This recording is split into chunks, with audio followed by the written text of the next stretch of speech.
Hi there, my outsiders, my academics, and my storytellers, and welcome back. If you've noticed how long it's been, try not to. I've had a hell of a year. I am now in a brand new environment. I am reacquiring the assets that I lost from the great hard drive crash of 2023, and I have an interesting 6 months or so ahead of me, but that will not stop me from making this series at whatever pace is possible. This video will probably be pretty short. For the sake of flow, I am trying not to have too long of a reading session go in between when I make videos about it, so that it feels more like reading the story along with me. I don't want to jump forward 2,000 pages and have it feel too jarring. So I've set a maximum length that I can read before I have to sit down and break down my thoughts about it or find something to talk about, and that limit is 600 pages. This means some videos are going to be more informal and reflective, whereas some will be more zeroed in and centered on a specific topic. Some will also be longer and some will be shorter. This video is centered around a specific topic, but it's a much smaller, quick set of thoughts than the lengthy essay of my first video. While rereading this section, the thing that I found I was most eager to touch on involved the early dynamics between the beta kids. It's important for me to note here that what I said before, that the beta kids were written like a realistic group of friends and the way they would interact online, was not a lie. If anything, I think it's further solidified by what I'm about to delve into here. I think that the way you see them interact in the early sections of the comic does indicate an immediate affection to the audience. It's pretty immediately clear how much they all care about each other very deeply. I mean, they send each other birthday gifts, for crying out loud. They're 13. Even if they are rich, that's still a ridiculous amount of effort. And they're constantly talking to each other about each other. Their whole world kind of seems to revolve around one another. That said, it is very much a 13-year-old kind of affection, and maybe this is a phenomenon that you encounter when you spend a lot of time around fan works, or you usually go back and reread later parts of the comic after it ended. But reading this now, does anyone ever get surprised by the extent of the walls that are built up around the members of this friend group? I don't mean surprised as in it's unexpected.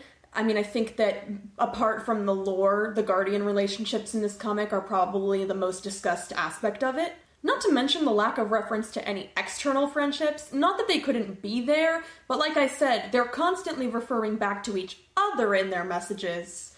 Maybe we're just not seeing the endless story-irrelevant messages of John talking about his school friend Matthew. Can you imagine Dave going to public school, though?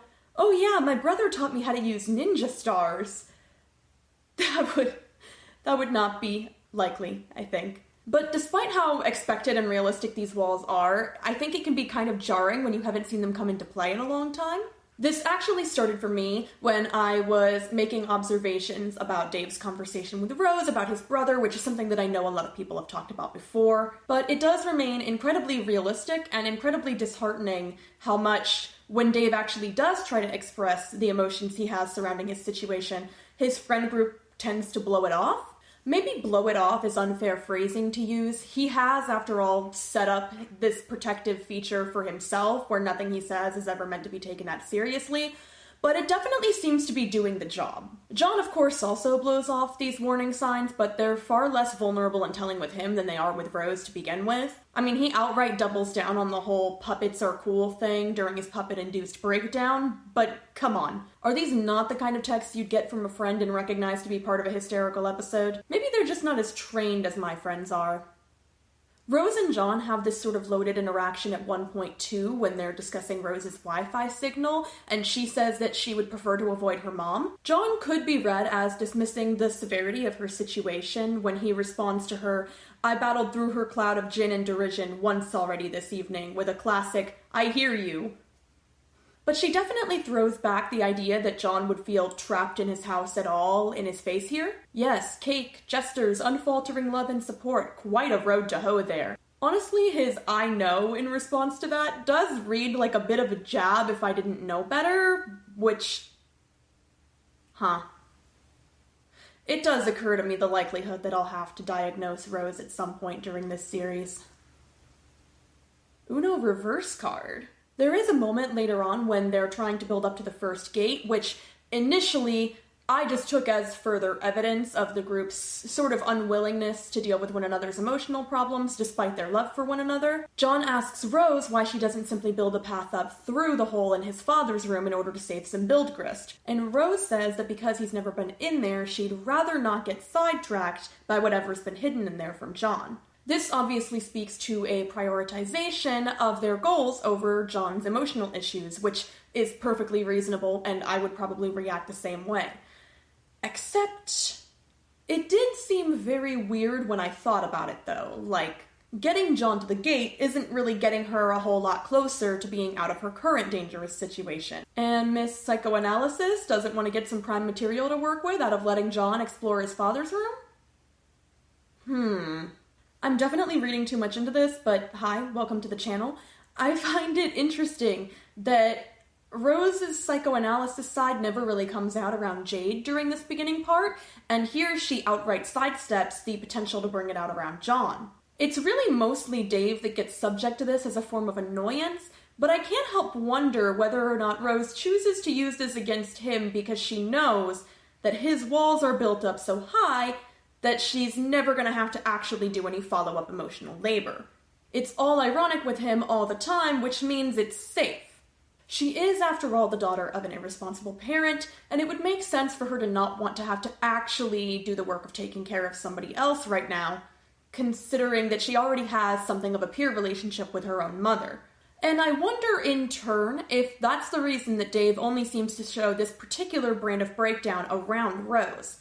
It's a strange, sort of mutually detached dynamic that seems to keep both of them well within the walls of their boundaries. Funnily enough, Jade's the only one not to have her emotional issues blown off by the rest of the group thus far, and she's the one pretending that she is not living alone on an island with the corpse of her dead grandfather. Sorry, Homestuck sneaks up on you. Anyway, it's actually quite a good starting point for these dynamics. I'm definitely not bashing any of them here. They are obviously children, and frankly for children, they do a really great job of being supportive and caring friends. On a reread, it's definitely going to be interesting to get to see them grow and change, especially during later sections where they get to actually start interacting with people face to face. Maybe I will get to touch back in on this if we see any changes or lack thereof that are worth noting throughout the course of the game. But in the meantime, this is a pretty interesting starting dynamic that I'd never really noticed very much before. So yeah, not a huge video, but like I said, just wanted to get things moving, and some will be longer and more involved than others.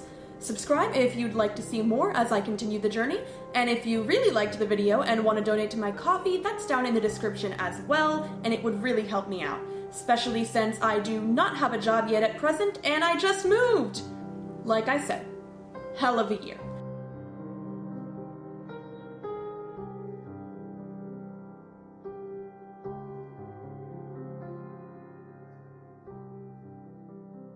And I will see you next time, my lovelies. Happy New Year!